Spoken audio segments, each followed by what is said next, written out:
it's gotta wait until you can drink from the faucet or whatever. I don't know. Kingwood doesn't have that problem, actually. Hey, everybody. Welcome. Hey. What's up, you two? It's cold out there in the world today. Dude, that's why I put on a fucking sweater. Well, actually, It's a not lot so warmer than it has been. Yeah, not so much colder today. I guess it got up into the 60s. Yeah, It's to be 70. I finally got all my power, my internet, my fucking water situation. Well, water is still a problem, but that's not to do with my house. That's just needs the boil notice, basically. But yeah, but let's be honest. The freeze really fucked up one big thing for us. It fucked up our cereal bracket. It did. It did. We were supposed to be talking about the fucking best cereals this week, and goddamn Dave's dumbass, you couldn't get out and drive in the worst fucking ice storm in 100 years in Houston to go get cereal, Dave. I thought about you guys, and I almost did it, man. But HEB was closed. I started knocking on the door. They said they didn't have power. I said I didn't give a fuck, but they turned me down. So I need this Raisin Bran Crunch. So the great thing about this, the place I'm living right now, is it's right behind this big brand new HEB. So literally, I could walk there. And so went over there, was doing a little bit of shopping, and I was like, oh, you know what? I forgot. I haven't had grape nuts. I've never had grape nuts, right? And I was like, well, it's a great opportunity. Let me get some grape nuts. And then I thought to myself, I look at all the cereal, and like, there's a lot of cereal that's missing. And I'm like, well, I can tell you how bad grape nuts are because there's a whole fucking pile of grapes. Oh wait, there's no grape nuts over here on the shelf. Shit. So I couldn't even make my fucking joke of how bad grape nuts were. Oh, damn. They all bought out. Oh, so they had this other thing called grape nut flakes. not the same. Oh, God. No, not the same. Well, cause I bought them because I was like, well, just in case, right? So I tried some grape nut flakes. I mean, it tastes like cardboard. So I don't know what to expect with grape nuts, but grape nut flakes is not good. I will say I'm not going to... No, wait. I'm not going to tell you anything because you have to experience grape nuts the first time and trial by that's fair. So I'm waiting for them to get restocked, okay? Yeah. So in the meantime, Josh, tell them what we're doing. So hey, man. If you can't tell by the if you're on YouTube, you're cheating. You already know, but yeah. So we decided to just go ahead and push up Blade Runner a week. So we're gonna cover the number 97 movie of all time, motherfucking Blade Runner. yeah. So we'd already all seen it recently. If you haven't checked out our sci-fi movie bracket, it's on there. So we'd all recently watched it because of that, and so it was kind of fresh in our minds, and it just so happened to be the next one in AFI's list. So it was an easy maneuvering on our part. Yeah, pivoting. So easy switch, and then we'll get back to hopefully being able to do cereal maybe next week. Yep, that's the plan. So, Josh, you gonna go ahead and hit us with that intro so we can jump right in here? Yep. Here we go. I'll mute you. I'll mute me. Mute this dude.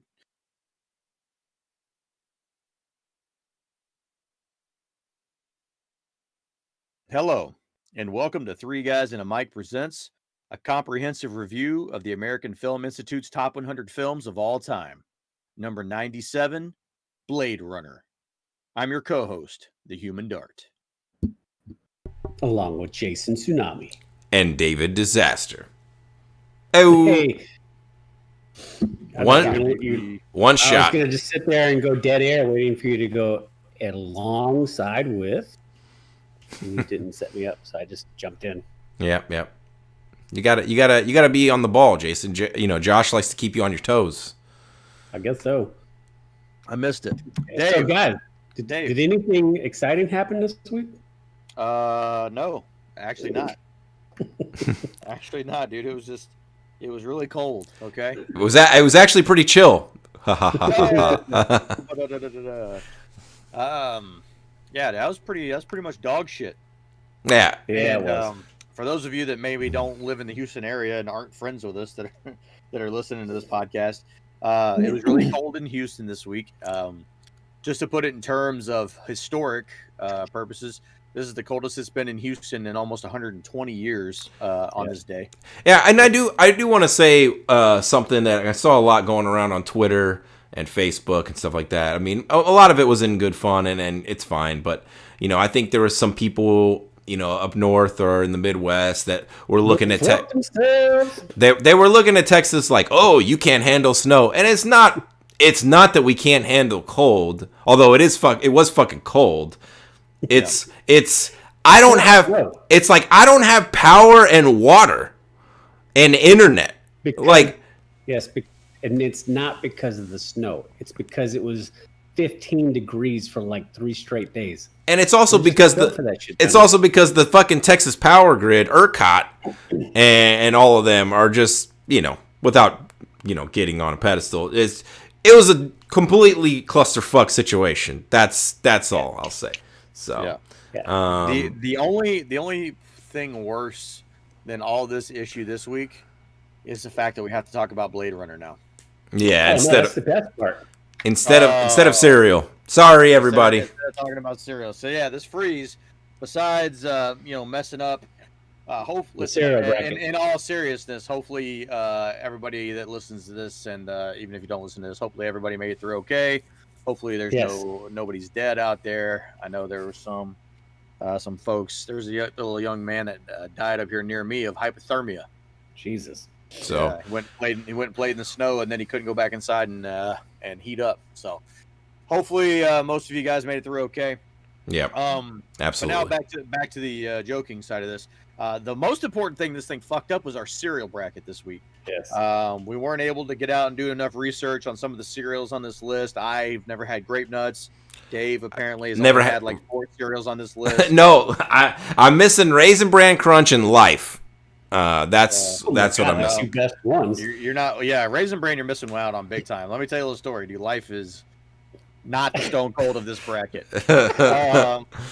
So anyway, we decided because we'd seen Blade Runner a little bit more recently due to the sci-fi bracket.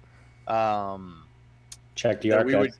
We would go ahead and just move on to the number 97 movie on the AFI list, which is Blade Runner. So that's what we're here to talk about this week.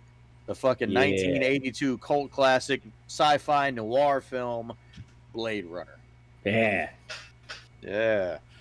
Fossil. What? Hit us with that. Recap? Yep, synopsis, bro. I got a little quick recap. Okay, so Blade Runner, 1982 science fiction film directed by Ridley Scott. Essentially, the film is a set in a dystopian future Los Angeles of 2019, really in the future, in which synthetic humans known as replicants are bioengineered by the powerful Tyrell Corporation to work at space colonies when a fugitive group of advanced replicants led by Roy Batty, which is Rutger Hauer, escapes back to Earth. Burnout cop Rick Deckard, who's played by Harrison Ford, reluctantly agrees to hunt them down.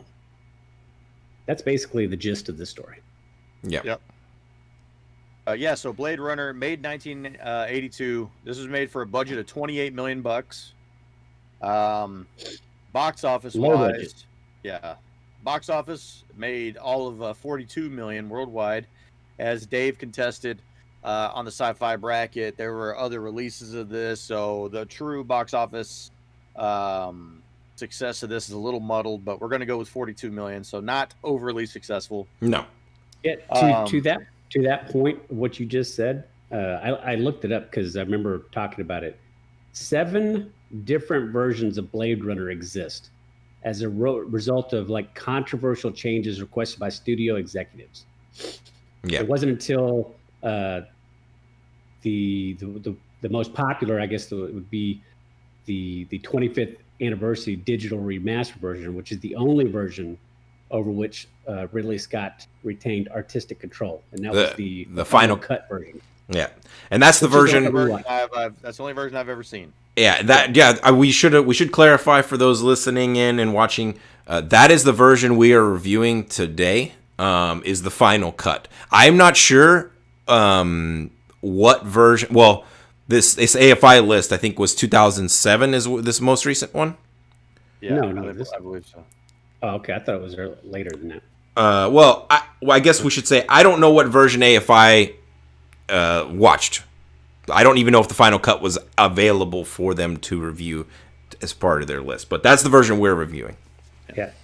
All right, so award nominations, this focusing more specifically on the Oscars. This was nominated for 2 Oscars. It was nominated for Best Art Direction / Set Direction, which it lost to the powerhouse movie that year, Gandhi. Yeah, it's a good movie. And then it was also nominated for Best Effects / Visual Effects, which it also lost to E.T. I mean, look, that's a heavy hitter. Yeah, E.T. so this movie won no Oscars, no Golden Globes. So just a couple of the main things here. So Harrison Ford, main actor in the movie, he shows up on the AFI list 3 times. He's in Star Wars, he's in Raiders of the Lost Ark, and then obviously he's in Blade Runner. And Ridley Scott, the director, this is his only entrance on the entire list. That's surprising. Well, I was surprised by that.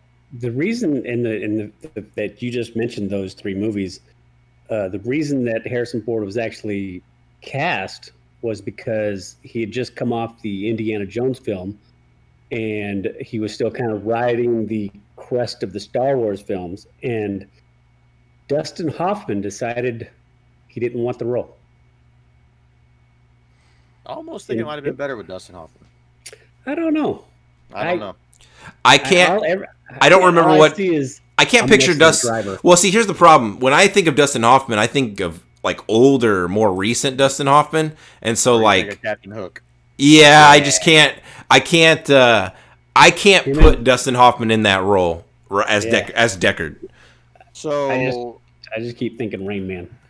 Yeah. So Blade Runner. Who wants to go first? Just quick thoughts on Blade Runner here. I'll go first. Do we want to give our thoughts and our score, or just initial? We'll just do a couple of quick thoughts, and then we'll get into the shit-o-meter. So, for me, I know I saw this movie a long time ago. I don't know what version. I have 2 older brothers. I've said many times in this podcast, and so I that's kind of usually been my entrance in a lot of these movies, and seeing it 2 times now within the last month. I would say I always thought this movie was different, but I didn't really truly appreciate it until these last couple times that I saw it. And it's gotten better every time I've seen it. I think it is definitely one of those slow burn movies that you, regardless of which version you watch or which version you think is the best, I think it's something that this is the type of movie that you really need to see multiple times, to really appreciate it, in my opinion. But I thoroughly enjoyed it, especially this most recent time through. Josh? Fossil. I'll go. So I've watched this movie, I think 5 times. Probably once leading up to the sci-fi bracket. I'd seen it once somewhere way down the line, but let's just say for the sake of this podcast, most recently I've watched this movie 5 times. I don't get it.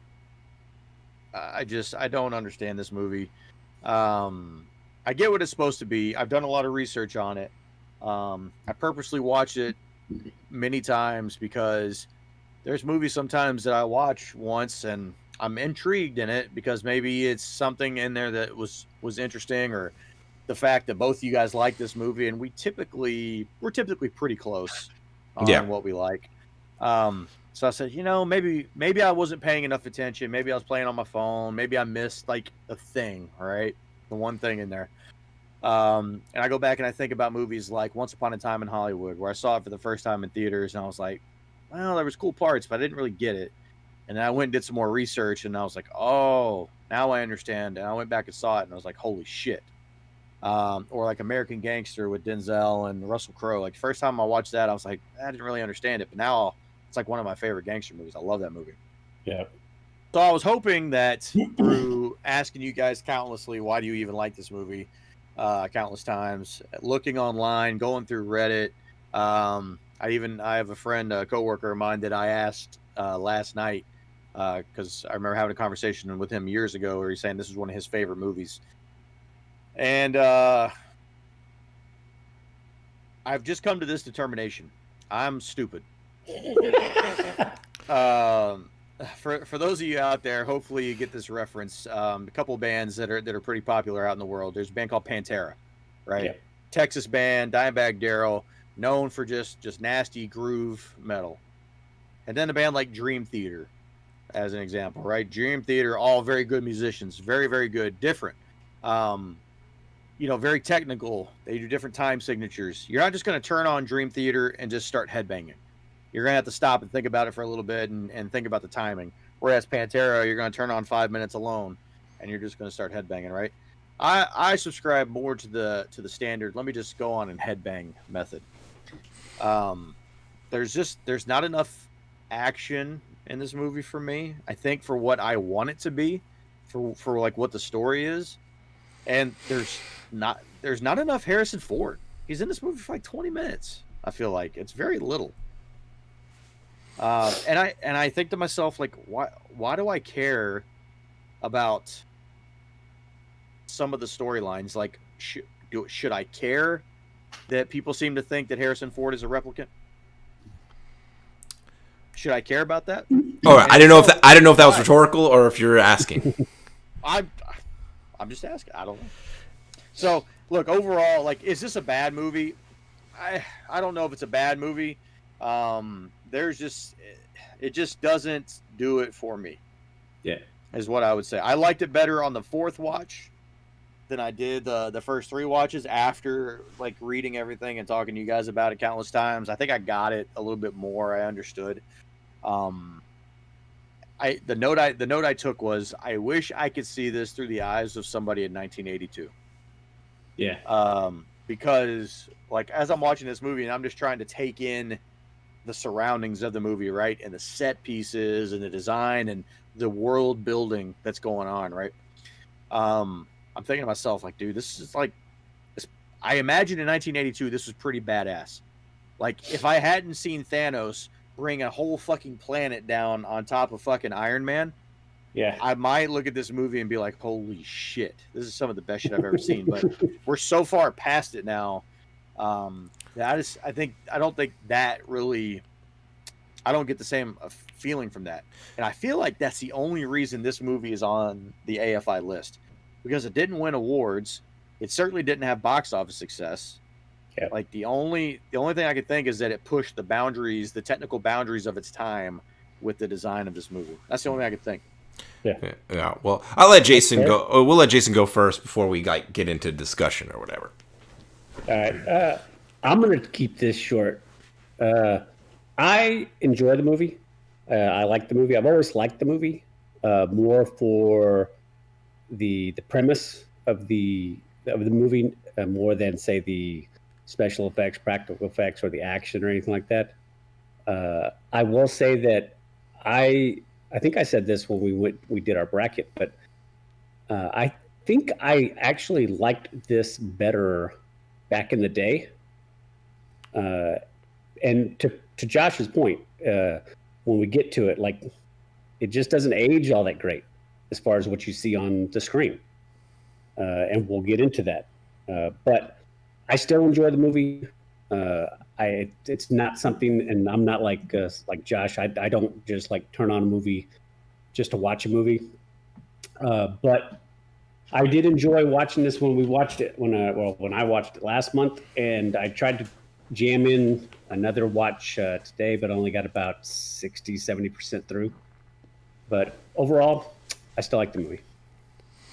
All right. So as we know, for our AFI list here, we introduced our own proprietary rating system called the Shitometer.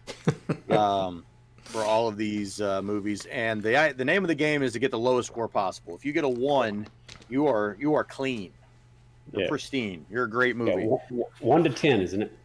Yeah, 1 to 10 is where you really want to be. Yeah. I'll give my rating first. Go for it. Look, if I hadn't watched this movie for the 4th time after doing a lot of that research, I would have given this movie legitimately probably like an 85. It's not good for me. After that, and kind of at least having a little bit better understanding, I'm going to go with a 68. Okay. That's respectable. That's fair. I mean, that's basically right there with what I rated our previous movie. So I mean, like that's I totally get where you're coming from on that. I made sure to rate it just a little bit worse than you did my favorite movie. That's fine. That's fine. Jason, you want to go?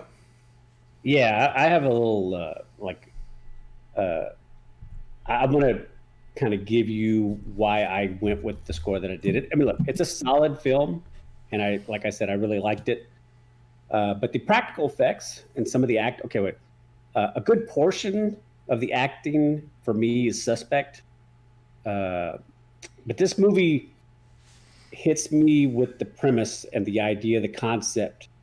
If you are a regular to the podcast, then you know that like my brain doesn't exactly work right. Like I'm always thinking outside the box, always looking at things from a different angle. The idea that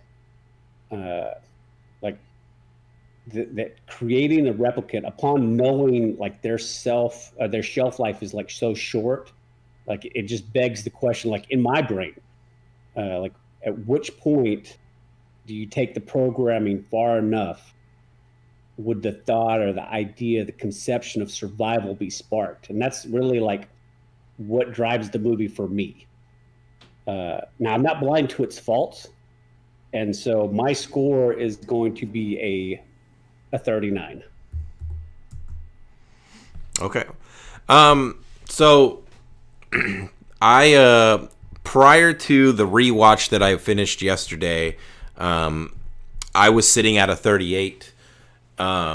Just kind of based on my memory of when I watched it for our sci-fi movie bracket. I did like Josh. I did a little bit more research because I knew we were going to try to deep dive into the movie. And, you know, I went through some blog posts. I watched a few YouTube videos just to get a little bit more perspective on some things that maybe I wouldn't notice myself. And so I rewatched it, and I really, really did kind of, you know, spoiler alert or whatever. This whole thing is spoilers. So watch the movie. If you want that. But, you know, I really went in with the perspective of what Ridley Scott's vision is that Deckard is a replicant, right? He's already said that in interviews and everything like that. As far as the final cut is his perspective is Deckard's a replicant. So I kind of watched the movie from that point of view and just kind of tried to take in the movie as a whole. I watched it with headphones and everything, and I came up with a score of 30. What is it? What did I write down here? I'm sorry. 31. So that ended up being my final score. Just it's not quite too high. Yeah. So it's just it hits Dave in all the feels. Yeah, it's not I didn't put it at Toy Story level. But I put it just ahead of Ben-Hur for me. You know, I'm changing my score. This isn't low enough. It's not. It's unacceptable. So yeah, I mean, we can get in and talk about some stuff. The aggregate score then? So the aggregate score makes it a 46. Yeah, 46. Okay. So it's similar to our movie review of last week. I would say this is a caution, you know, cautionary tale in watching this movie. Yeah, well, I mean, again, similar to last week, we have someone who's pretty much recommending you watch it. We have someone who's not recommending you don't watch it, and then we have Jason who's in between those two. So, you know, I would, yeah, like I said, and so the You said the aggregate was 46? 46 even. Okay. Yeah. I think I do feel like that is a little bit high. High or low? Well, as far as the number, it being a little too high, but I don't think that's a bad score. No. I think this movie should be behind Yankee Doodle Dandy. Well, I 100% believe that. I mean, look, your score, represents that. I see, and I don't think this belongs in front of Ben-Hur. So I agree with that too. All right, well, let's just dive into a couple of the categories here. So, best scene. What do we got for best scene here? There's a few for me. I like the opening scene with Leon. The interrogation with Yep. Leon. Yeah, that's the first thing I wrote down. Yep. And I think that's because if you like, and what I did like this last time I watched it earlier today, what I did was I tried to kind of like what you were talking about earlier, Josh, was like I tried to put myself as if this was the first time I was ever watching the movie, and you just don't know what's happening. Like this guy's just sitting here trying to have this interview. You don't know exactly what the interview is about. You don't exactly understand why he's being asked the questions he's asking. And then he just blows that dude away. Yeah. Like out of nowhere, and you're like, oh, okay. All right. Can I nitpick something? Go ahead. Sure. How does anybody get results on this fucking test? I feel like every time somebody asks a question, the other person is always interrupting their answers. Every single time. Fucking Leon is all stepping all over his answers. Fucking Rachel? Yeah, fucking Lois Einhorn over there. She's over there stepping all over the fucking questions. Like, how does anybody get a good reading? Yeah, fucking Ray Finkel. Yeah. Anyway, sorry. I don't know. I think it's just to ratchet up the pressure. Yeah, maybe. One of the other scenes I had is, I mean, I don't think it's any surprise. It's probably one of the scenes with the most action in it is after Harrison Ford puts on this really fucking shitty accent and he's trying to convince old Zora that, you know, he's concerned that maybe she had to suck a dick to get this job. Yeah. At this strip club. And then she gives him the old okie doke and starts running down the street. And just the whole street chase scene, him chasing her down and eventually kind of shooting her out in the middle of a crowded street. Kinda. Yeah. It blew a hole right through her. He shot her right through the back. Through the glass. Yeah. And that looked like some shitty glass, dude. Like that was gnarly. Dude. Like I'm surprised that shit didn't cut her up. Yep. Yeah, I mean that was a good scene. Those are good scenes as well. I also really like the whole ending sequence when he's fighting against Roy at the end there. I think that was pretty intense. But I want to point out just kind of the atmosphere overall. I know you guys have talked about the special effects, and I'm guessing. I'll tell you what. Los Angeles. I don't know if any of you guys have been to the state of California, but those people in Los Angeles would just die, sacrifice their firstborn son to get as much fucking rain as in this place. Yeah. It is raining. What was that game that we played? It was raining every single day. Yeah, that was Elder Scrolls Online. Jesus. Elder Scrolls, yeah. Anyway, stepping on my answers just like on this fucking movie. So no, I really, obviously it's made in 1982. I'm not going to compare it to today. But I just think the atmosphere in the movie, it just felt like, I don't know. It felt really, what's the word I'm trying to look for? Like fully realized. I mean, you really felt like this could be an actual place in a potential future, right? They did a really good job of world building for sure. Yeah. And I really loved just the very silent scenes. Anytime he was being, chauffeured by Gaff, played by Edward James Olmos. Like just Dude, those are the worst. Those are the worst scenes. no, I liked it.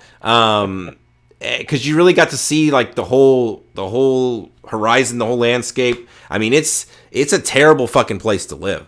It is already. Uh, They weren't that far off. 2019 is pretty damn close to shithole Los Angeles 2019. you know, something I thought I wrote down here is there's no sunlight. Like they never show the sun that I can remember anywhere in this. But like, well, I assume that those are supposed to be like pollution clouds. I don't think those are supposed to be like just regular ass rain clouds. I don't know. I really love the atmosphere. I loved the set pieces. I felt like I said, I it didn't feel cheap. Like it felt fully realized. Look, you're underselling one of the best scenes, and that is when you get Leon putting the eyeballs on Chew. No, I don't even know if that was like ad-libbed by the actor. It seemed like really weird, out of place. You know what's funny is Chew is sitting there freezing to death, and part of me kind of felt like understood how he was feeling this week. Yeah. Yeah. I want one of those coats that he has that just pipes in heat.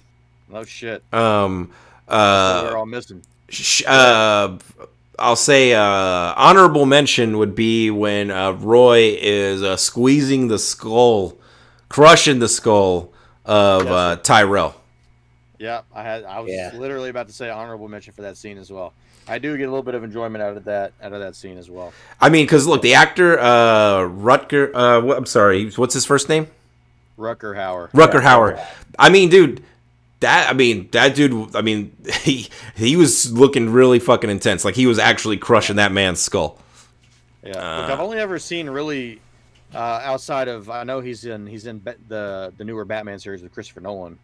I've only ever seen one movie with Rutger Hauer, and it's a movie called Blind Fury, where he plays a blind Vietnam vet he's got a little walking stick, and then when people start fucking with him, he busts it out, and he's got a goddamn katana sword in this thing, and he's straight up just like cutting people in half with this fucking katana sword. It's a good movie. You should watch it. It's out in 1989. Oh my god. Hey, let me tell you a story. It's better than this piece of shit. All right. So moving on here, let's talk about our favorite characters. I'll go first. Okay. Since we're talking about Rutger Hauer, that leads right into my favorite character, which is going to be Roy Batty. Listen, he is the only entertaining person in this entire fucking movie. Everybody in this movie is on like antidepressants. They're on whatever, dude. They're like, dude. Here's a note I have for you. Harrison Ford is so fucking bland. Like, dude, everybody in this movie is so boring, and then you got Roy Batty, fucking like he's coming out swinging. He's trying to make this the fucking Rutger Hauer show. Yeah. And you know what? It worked. It worked for me. There you go. Jason? Hey, did he also won an award that you said was created just for him? Yeah. It's a new category we're going to be featuring every week here. It's the new Roy Batty Award for overacting.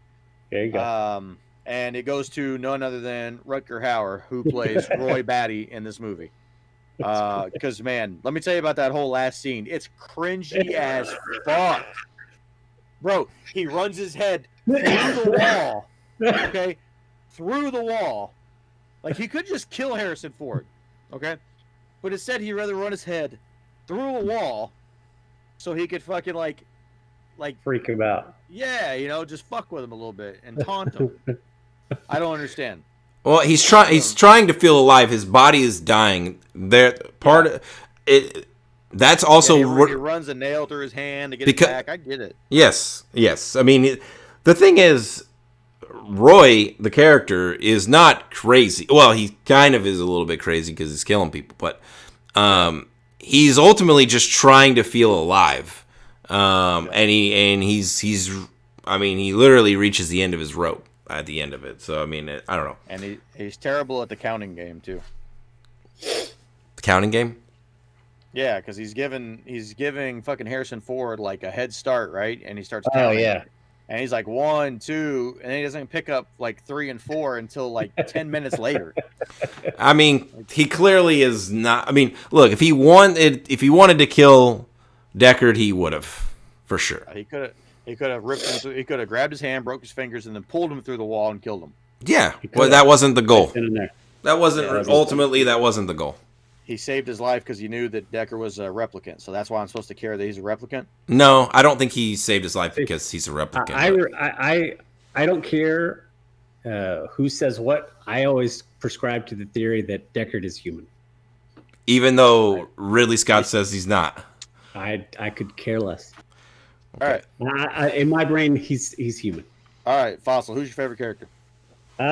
My favorite character. I kind of figured that the two main hitters here would be Harrison Ford's character as well as Roy. So I purposefully went for the part that I enjoyed the most, just because this is the way my brain works. I enjoyed Rachel. Her name is Mary Young. Yes. Yep. And no, that's her name. That's not a joke. She is smoking hot in this movie. on purpose, because she's created this way. But I enjoy her storyline because she believes that she's real, and to watch her come to terms in the realization that her memories are implanted. She has a timer on her life. Yeah. I enjoy. She has no timer, watching. Right? Well, no, she does. They all do. Well, yeah, but I mean, they didn't put a 4-year timer on her though. As far as I know, they did. Well, that's not confirmed in the movie. Yeah, he says he didn't. Tyrell says he didn't. Didn't he? No, I don't. She is not. I don't think she's not a Nexus 6, from what I understand. She is a prototype, new thing. Well, whatever the case may be, is that she believes that she's real, all the way up into the point where Deckard throws that information in her face. Yeah, that is her memories, mm-hmm. And it's just like I just like watching her turn from the first point that you actually get introduced to her, and they do the test, and then all the way towards the end where actually he just runs off with her. I enjoy her storyline. I enjoy her character in the movie, and since I kind of wanted to pick somebody different, I went with her. Yeah. Rachel. Yeah, I definitely agree with you on the storyline part. So Rachel dies 2 years later anyway, after childbirth. But spoiler. Yeah, but we don't. I guess we don't know if she really had like a full-on lifespan there. Okay. But dude, her only good moment is when she shot Leon in the back of the fucking head. Plus, why are all these people shooting replicants in the back or in the back of the head? Like, why can't we shoot them in the face? Because they're usually running. Yeah, I mean, I don't know. It's hard to shoot people in the face when they're running away. Pussies, whatever. My favorite character, it was a toss-up between, like, obviously, Harrison Ford's Deckard is the main character, and he's kind of what the whole story is about, more or less. But I also went with Roy Batty as well.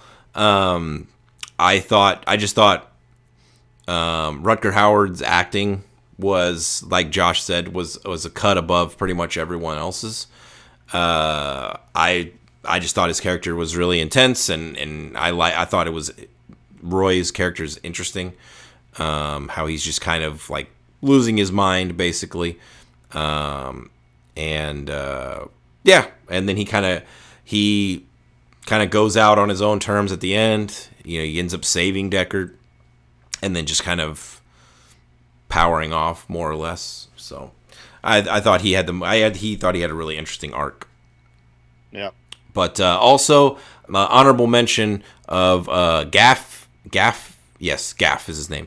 Edward James Olmos' character, because I think there's definitely way more to that character than like when you initially look at the movie.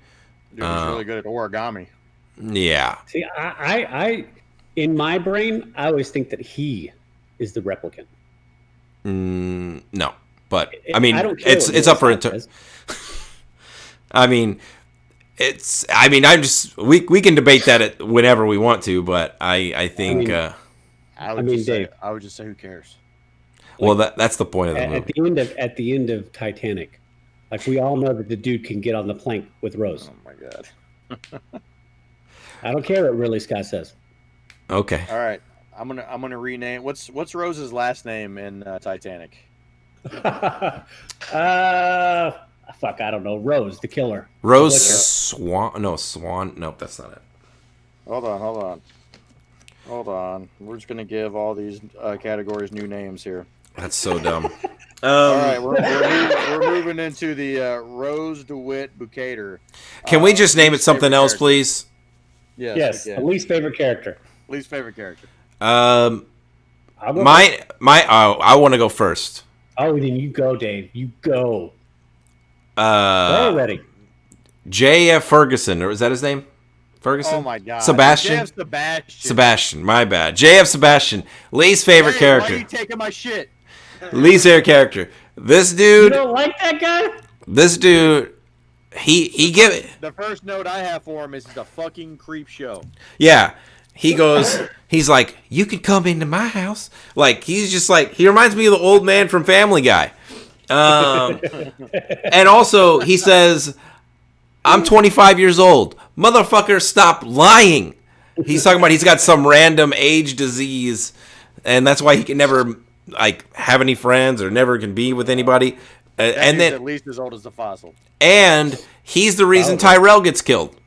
Now, look, I'm not saying Tyrell didn't deserve it. He's the head of a giant corporation. He's probably done some questionable shit. Let me ask you, Dave. If you got intense Roy, standing over you, I'm pretty sure you're gonna shake down your boss.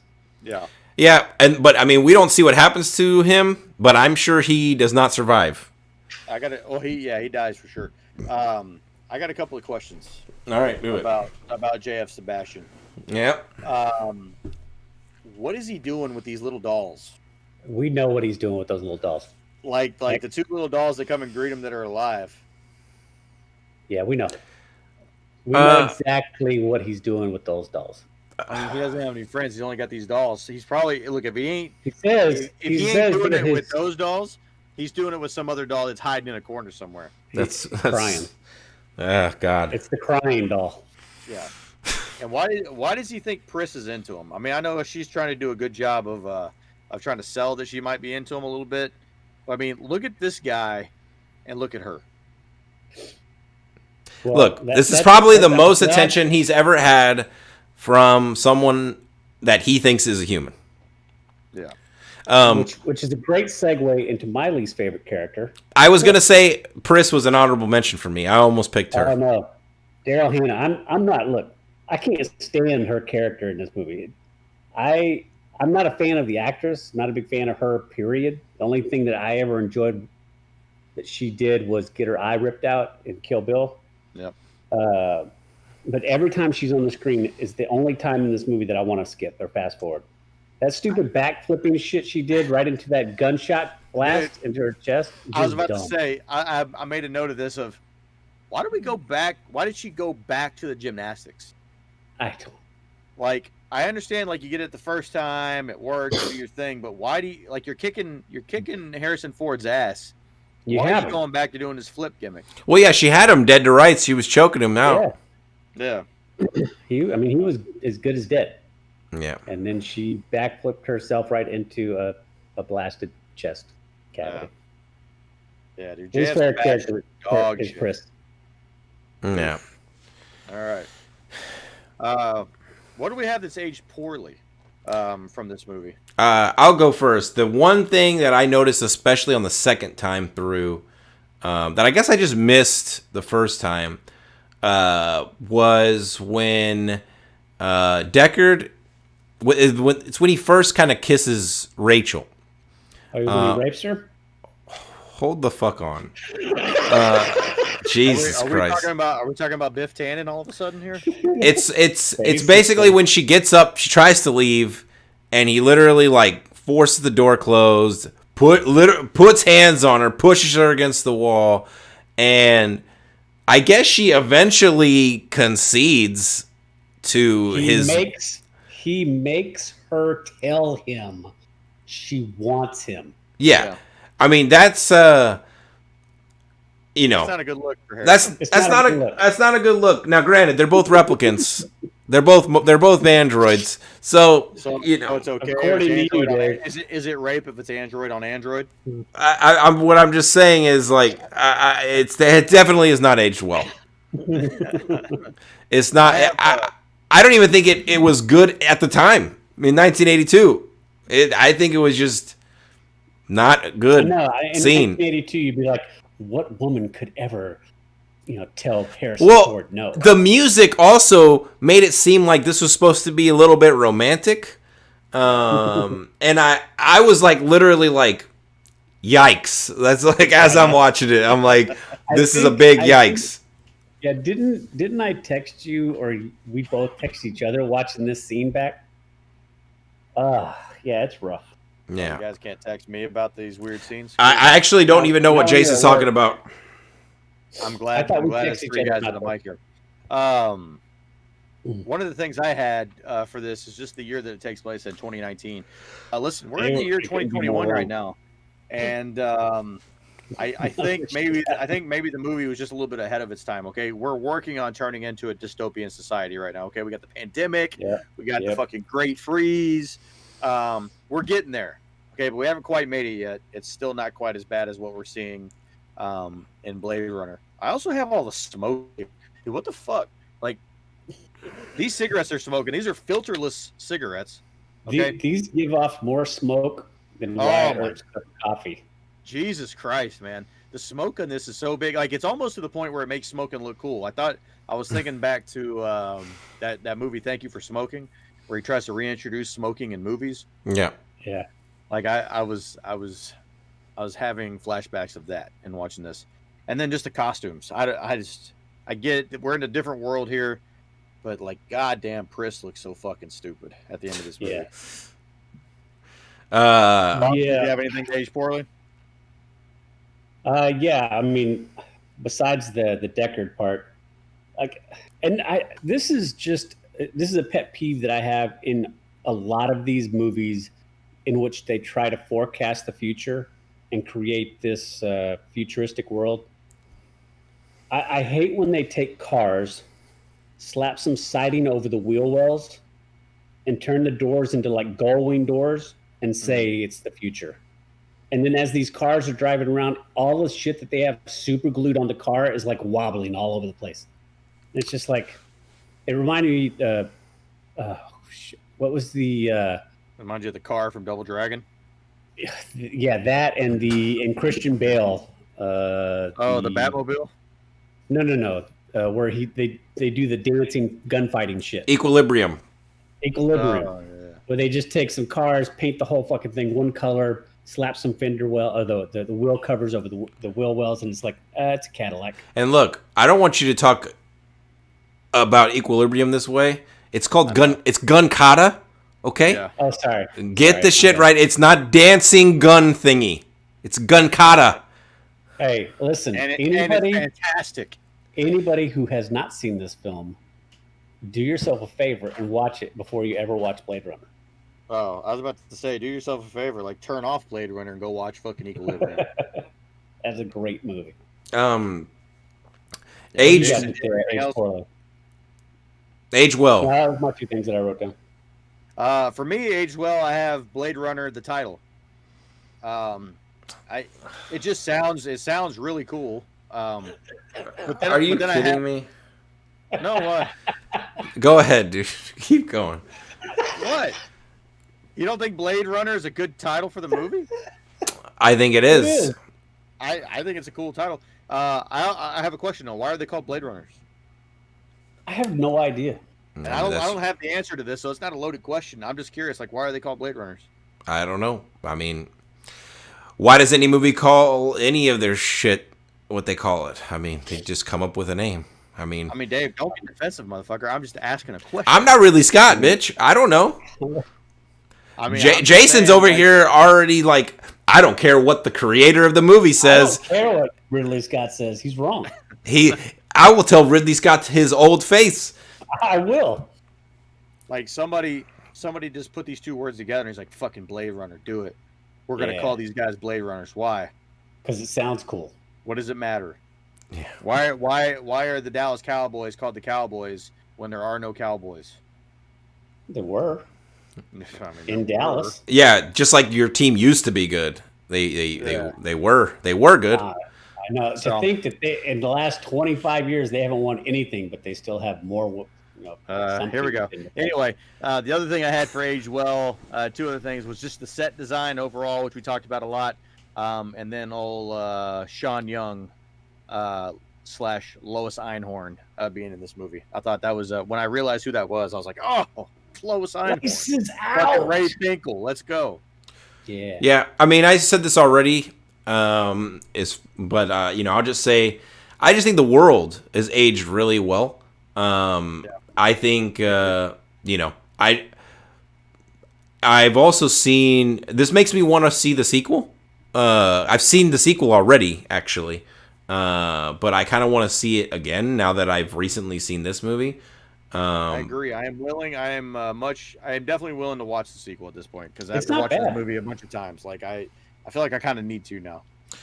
Because maybe the sequel will, I want more in this world, and I think that fact alone, shows that for better or worse, we can disagree on how good the movie is or whatever, but Ridley Scott definitely did a good job of laying a foundation for a very interesting universe, if nothing else. So I think that is aged very well in the movie. And I'm trying to think of similar movies, like even more recent movies that have like dystopian futures in them, and I can't think of any one of them that really compares to this as well. So I got to give props to that. All right. I would go with the basic premise of why I like the movie to begin with, and that is the AI or the replicant. Like we are currently in our real life, like inching closer to the technology, and one can only wonder if this day will ever come, where something that we create wants to make a choice of whether or not to live or die. Look, I've seen enough movies to know that as soon as you do that, you destroy that. You destroy all the plans. You kill everyone who made that, and you just you go back in time and kill whoever it was.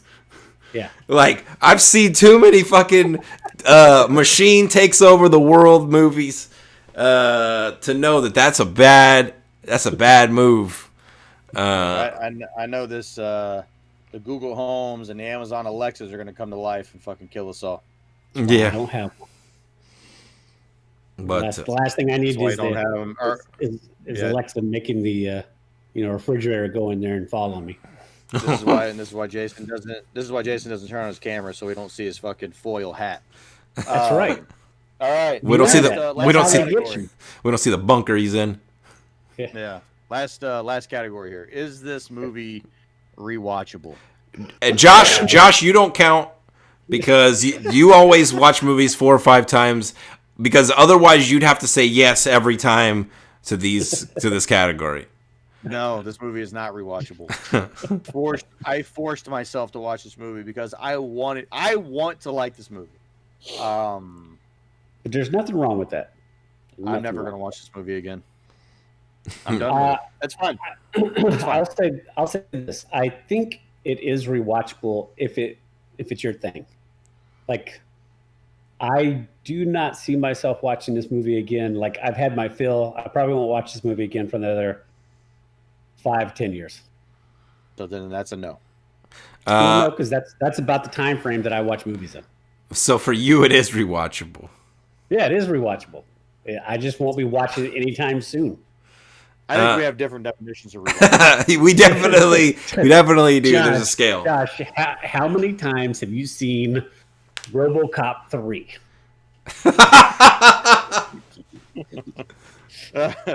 Probably conservatively 25. Okay. That is more okay. I like Blade Runner, and I have not seen this movie Okay. more than 10. I wanna put this on YouTube record. Okay. Josh has seen RoboCop 3 around 25 times. Okay. One of my favorite movies of all time is Princess Bride. Okay. I think I've seen that 25 times. If I can honestly say how many times I've seen Princess Bride, if I only count the times that I've sat down, turned it on, and watched it all the way through, and didn't stop, and it finished, I don't know if I've seen it 25 times. I'm not sure. Maybe, but I don't know. I'll give you another interesting piece of trivia. The movie I've seen the most in theaters all time is actually on this AFI list. Saving Private Star Ryan. Wars? Saving Private Ryan. Oh man, Saw Saving I Private saw that Ryan movie 5 times in theaters. I saw that movie twice in theaters. I did not see it at all in theaters. Wow, you really did yourself brother, a you're disservice. missing out. Uh, Fucking You good. know what you don't want to Anyway. watch in theaters? Dunkirk. okay, so rewatchable for me. Yes, I'm more on the scale of Jason when it comes to rewatching movies. I think maybe we should redefine the rewatchable category to maybe some different subcategories, because when I think rewatchable, I think like, would you go back and rewatch this movie next week? See, that's I don't think most people consider that to be rewatchable. That's fair. Like I said, just- maybe we should like, redefine it's it. But like, if you're sitting around next week, another freeze comes in, and you're flipping through, and you see that fucking Blade Runner's on TBS, and he's just been choked by the stripper. Like, are you gonna watch him chase her down, kill her, and then kind of sit there for another 30 or 45 minutes? So I see again. I don't think most people consider even that rewatchable. Like, I don't consider rewatchable when it comes to like, oh, I flipping through channels and the movie's on. Especially not in 2021 where everything is streaming. Like, I feel like most people when they watch something, they're setting out to watch and choose something. Like, I don't pick most people. I don't feel like are just like scrolling through channels. So like. I don't know. Maybe we poll our audience, and we say, "Hey, all two of them. Hey, what is your definition of rewatchable?" And we'll try to help. We'll try to incorporate the audience's definition of rewatchable into our recommendations going forward. For me, my definition of rewatchable, I would say this movie is rewatchable. Is whether or not I don't know. He cut off, but it's whether or not I would be interested in watching it again, just in the general sense. Like if somebody says somebody, that's what I take it as. Yeah, like if I'm hanging out with somebody who hasn't seen it and they say, "Hey, you want to watch Blade Runner? I've never seen it." Hell yeah, let's watch Blade Runner. You might like it, and that's it. That's rewatchable for me. So. All right, well, that's the number 97 movie of all time, Blade Runner, rated an overall 46 on the Three Guys and a Mic shitometer. Yeah, so again, my rating was a 31, Josh is at a 68, and Jason's at a 39. So, we can't overall give it, a definitive recommendation. It's kind of, it flirts the line between a movie we would recommend and movie we wouldn't recommend. So this is not going to be for everybody. But if you like, sci-fi movies in general, then you might give this one a watch to see if you enjoy it or not. Yep. So the next movie on our list is going to be it's a Spike Lee joint. Do the Right Thing. I'm familiar with the movie, but I've never seen it. I've also never I haven't seen it. I've seen it once. I have not seen it, I think, since the first year or two that it came out. Well, that's So good. It'll whatever be, year that was. this will be a good, interesting watch for us here. So this is the number 96 movie. So this will be our 5th movie on the list. So we have we'll have a little special show for everybody coming up after we do that. We'll Right. talk about that a little bit more later on, but it's going to be good. Yep. It's going to be good. But Next week. That'll be the next movie Serial we do. bracket. So next week we're doing the serial bracket. If you guys want to get ready for Do the Right Thing, it is streaming on Showtime right now. If anybody out there has the Showtime app or has it through Amazon. Yep. Oh, Otherwise, I think we've completed another episode. all right. We're inching ever closer to number 100. Yes. Episode 100. That's a lot of episodes, man. We got a lot of content. Hey, if you're bored, if you were bored during this freeze and you had power and internet, you should be listening to our archives. We got lots of good content in there. Absolutely. Plenty of brackets, plenty of television shows. Some of them don't listen to because some of them are not very good. Yeah, just start at the Metallica bracket. Yeah, Metallica bracket on up, and then you're good. You go too far back, we cannot certify that content, so to speak. That is certified shit. Yeah, but everybody, stay safe, take it easy, and thanks for stopping by. Longer process.